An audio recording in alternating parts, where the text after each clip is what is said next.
Hello and welcome to Virtual Learning Network. This e-lecture is on problem solving and programming. Block 1, Unit 1, Problem Solving.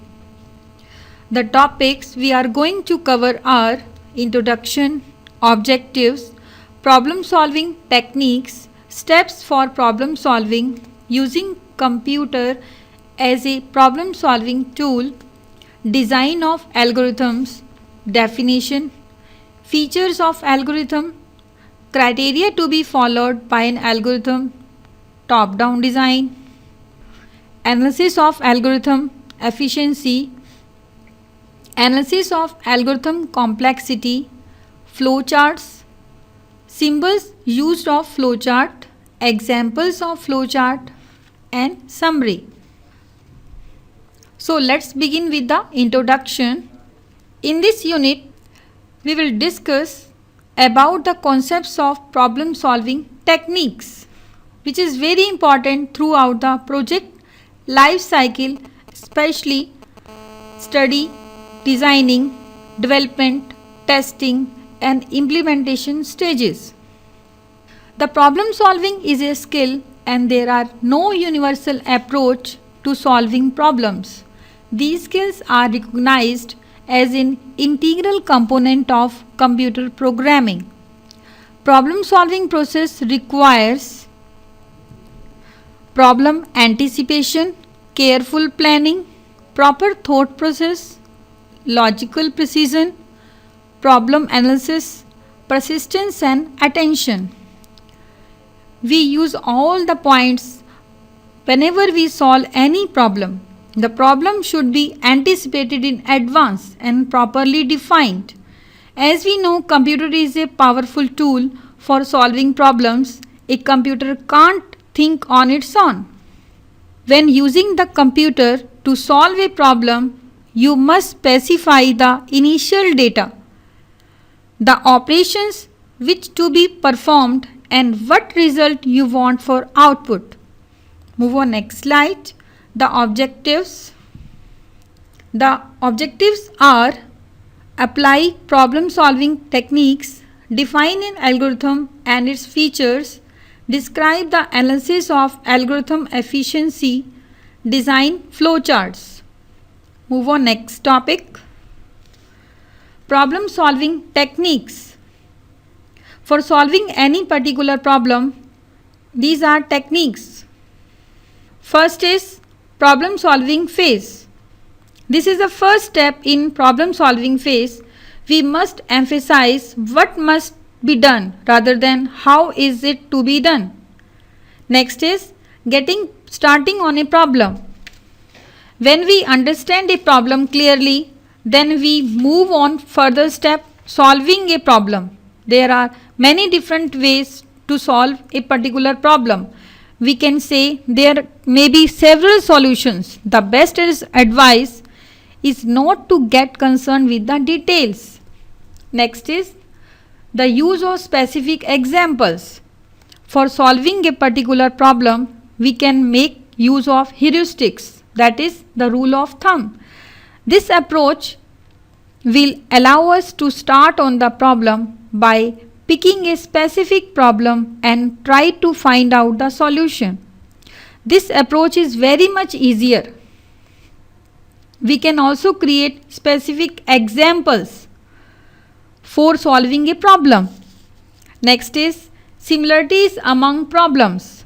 Another approach is to bring the experience to bear on the current problem. If there are any similarities between the current problem and the past problems which we have already solved, it means we can solve any problem from a variety of angles. Next is working backwards from the solution. In some cases, we can assume that we already have the solution to the problem and then try to work backwards to the starting point. We solve problems. You may need to undo the key actions on the problem. Move on next slide. Using computer as a problem solving tool. In this section, we will discuss the steps involved in developing a program. Program development is a multi-step process that requires firstly understand the problem, develop a solution, write the program and then test it. Computer can solve many types of problems. The following are the steps. Develop an algorithm and a flowchart. We will discuss in next slide about algorithm and flowchart. Write the program in a computer language. Enter the program using some editor. Test and debug the program. Run the program. Input data and get the results. Move on next slide. Design of algorithm. Algorithm is a finite set of steps defining the solution of a particular problem. An algorithm is a series of steps arranged in a logical sequence. We can say algorithm is just an outline or idea behind a program. It is a step-by-step solution of a particular problem. Features of algorithm. First is proper understanding of the problem. For designing an efficient algorithm, it should be clearly defined. Second is use of procedures, functions to emphasize modularity. Algorithm should be follow modular approach. Independent functions perform specific and well-defined tasks. Next is choice of variable names. Proper variable names and constant names can make the program more meaningful and easier to understand. Next is documentation of the program. Documentation is very important part of the program because it is used by those persons who are unfamiliar with the working and input requirements of the program. It should be appropriate manner. Move on next slide. Criteria followed by an algorithm. First is input. Input means which type of value to be input. Next is output. At least one result is to be produced. Next is definiteness. Each step must be clear and unambiguous. Next is finiteness. It means the algorithm must terminate after a finite number of steps. Next is effectiveness. It means each step is not only definite, it must also be feasible. Move on next slide. Example of algorithm. To develop an algorithm to compute and display the sum of two numbers. Here I will explain you the example of algorithm. This algorithm will display the sum of two numbers. First step is to start an algorithm. Next step, read. Read means we will input the numbers stored in two variables a and b here. After that, calculate the sum of two numbers and stored in some variable. After that, display the value of sum. And last step is stop. Move on next slide. Top-down design. Top-down design provides the ways of handling the logical complexity and detail encountered in computer algorithm. It allows building solution to problems in step by step.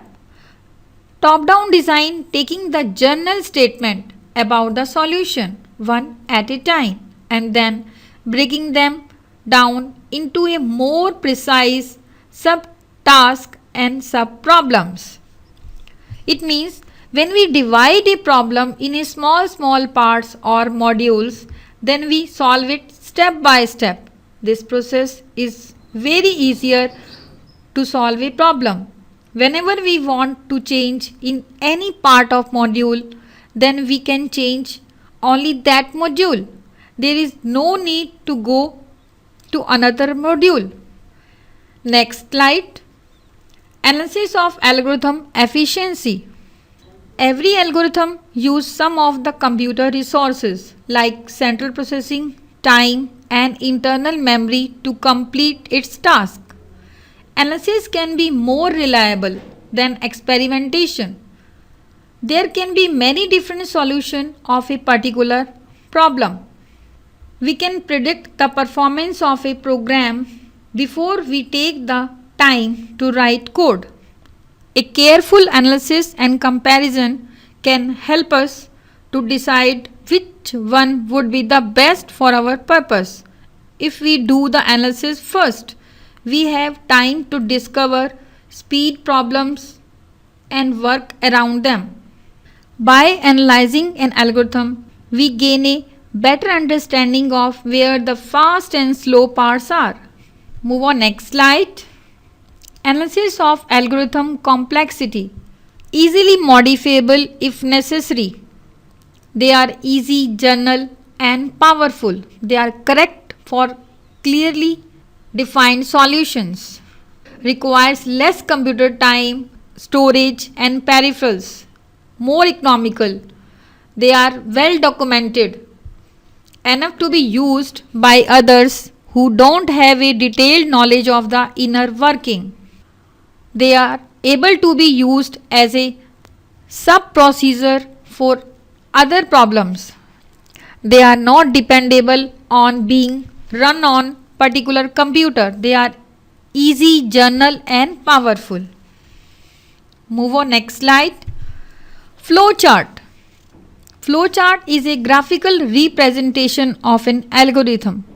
It makes use of symbols which are connected to represents the flow of information and processing. It is prepared for better understanding of the algorithm. It will show the general outline of how to solve a particular problem by using symbols. Symbols used in flowcharts. Basically, these are symbols which we use for creating flowchart. First is when we start any flowchart or stop any flowchart, use this symbol. This is a process box for computing the data. Next is this symbol is used. This is a input output symbol for input or print any type of result or output. Next is this is decision box. To take any decision, use this symbol. Basically, it contains two parts, yes or no. Yes part and no part. If our condition is true, then yes part will be executed, otherwise no part statements will be executed. Next is flow line. Through we move the data. Lines or arrows represent the direction of the flow of control. Last one is connector. This is a connector symbol. Connect one part of the flow chart to another. Next is example of flow chart to add two numbers. First of all, we start a flow chart. Use this symbol. We use the keyword start here. After that, input the data which will stored in a and B variable. After compute the sum of A and B, it stored in a sum variable. After that, print the sum in this box.